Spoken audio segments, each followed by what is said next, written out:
Okay, so this video is going to be on making your trim. I will be walking around the shop quite a bit, and this video may be kind of long, but we need to go and we need to start and make as much trim as we possibly can. If you have a standard cabinet, okay, so if you've got a standard cabinet, and that standard cabinet would be a standard nightstand cabinet, you need to have 60 inches of trim. Okay? So 60 inches of trim. If you have any other type of cabinet, you need to see me. There's kind of a formula that I've worked out, and it is the left side plus the front plus the right side plus 12 inches. And that's going to equal your trim length. And then, in addition to this, you might only have to make this one time, or you might have to make it up to 4 times. Okay? You need 4 sticks of this if you have a gun cabinet or a tall cabinet. Okay? If you don't have a gun cabinet, tall cabinet, and you want the double stack trim at the bottom, the double stack trim is going to look like this. Okay? And it's much nicer. It goes, that's how it would sit against the bottom of the cabinet, and then it sits against the top of the cabinet upside down so you see the profile. Okay? This works. So most of you are going to have 16 and 16 for your left side, right side. Your front is the big variable here. The 12 inches is added in. That is to cut your angles, your 45-degree angles on the left and right side. If you don't put that 12 inches in, you're not going to have enough trim. Okay? Now, standard cabinet 60 inches, that's for people with just general nightstands, general small cabinets. This is for big cabinets. Left side, front, right side, plus 12 inches equals your trim length. And then once again, if you're doing a gun cabinet or a tall cabinet, you may have to have 4 sticks of this. Okay, so this is times 4. All right, so here we go. I'm going to make just a single piece of trim right now, and I'm going to make it for a standard cabinet. And I need 60 inches of trim, and I go either into the lumber room, or somewhere over by the radial arm saw, there'll be some trim. And what I'm looking for is something that's fairly straight, nice grain, nice color. I don't want knots. I don't want anything that's going to interfere with the making of my trim. Okay, so here we go. I'm going to go back to the joiner. Like I said, there's going to be some walking in this video. I'm going to go back to the joiner, and I'm going to join off one side.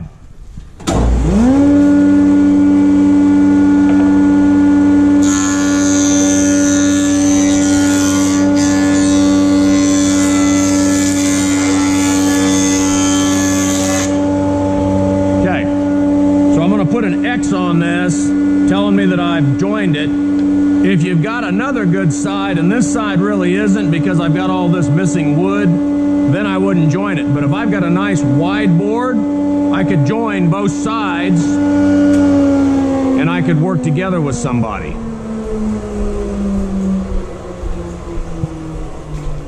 Okay, so once again, we're using routers, and C-clamps are the way to go. So I'm going to have my board sticking off the table, and I need a couple of C-clamps to hold it in place. And it really doesn't matter where I put them, but I want to make sure that the board's not going to move and that the edge of the board is hanging off the table. That's really huge. That's kind of a safety concern. So I got to make sure that the board's hanging off the table. All right, the router that I want to use, not all routers are the same. I'm going to pull and plug all these. Okay.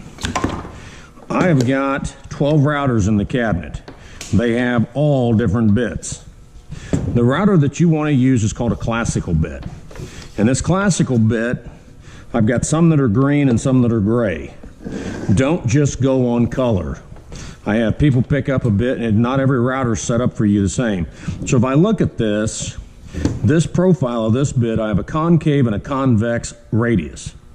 I have a ball bearing follower that's going to keep me a predetermined distance away from going into the wood too far. I have it to where I'm going to have a top little lip. Okay, now router is all set up for you. Do not change the depth. because by changing the depth, you'll change it for everybody. All right, so I'm going to have this router, and I'm going to have it setting. So I'm off of the wood. I'm probably going to take 3 to 4 passes, and then I'm going to clean it up.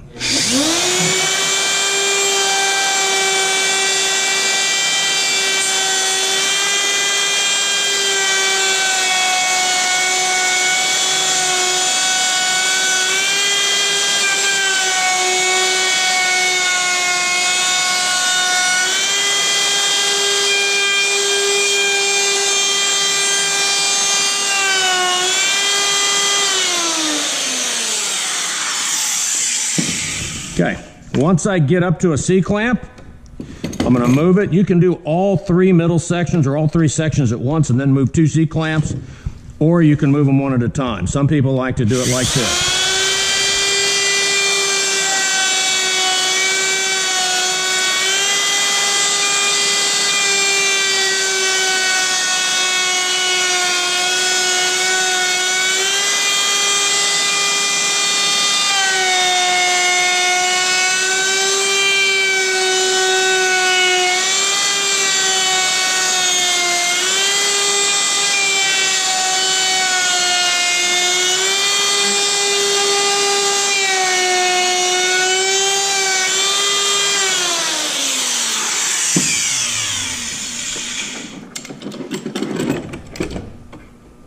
Now, the making the trim doesn't take a whole lot of time. It's getting the router because everybody else is in front of you. Also notice that I'm getting small chips. That's what you want. You don't want big giant chunks.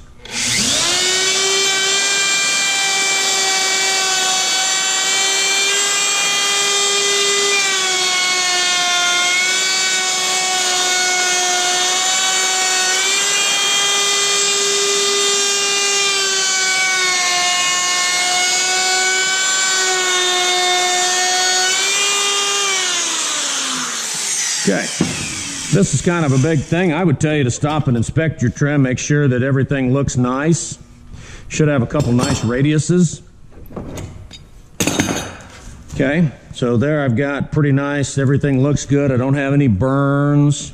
All right, your next step is to go to the table saw. And the table saw, at this point, you really should have help ripping.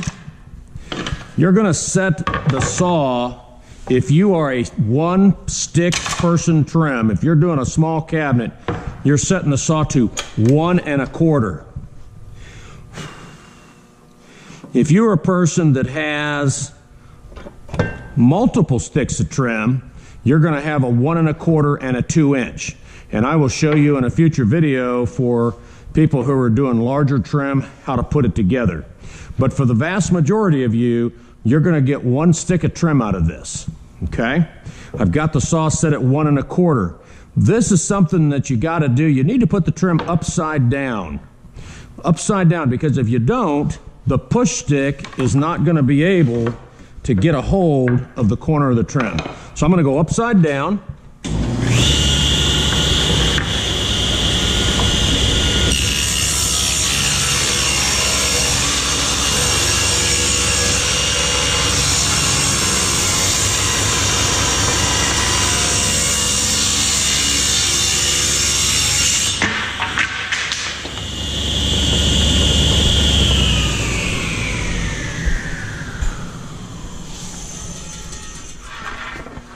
And at this point, you have made your 60-inch piece of trim. Now, this other board here, I can get a couple more pieces out of this. So if you know somebody else that needs it, give it to them. That was a good-looking piece of wood. So now I can get 2 out of this. They're only 1 1/4 wide. The unused wood, either put on the table or back in the lumber room. And then you're going to write your name all over the back of it, okay?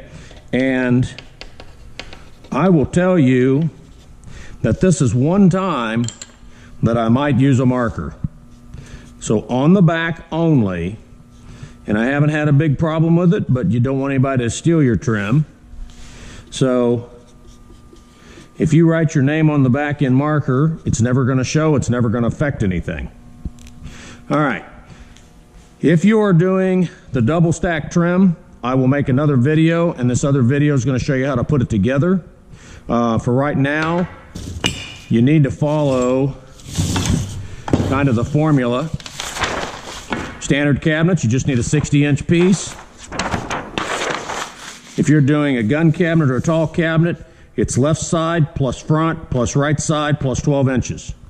That's going to give you your trim length. If you're doing any type of tall cabinet, you need 4 pieces of this, but you need to see me because of the width. You're going to have a couple of them at 1.25 inches and a couple of them at 2 inches. That's only tall cabinet, folks.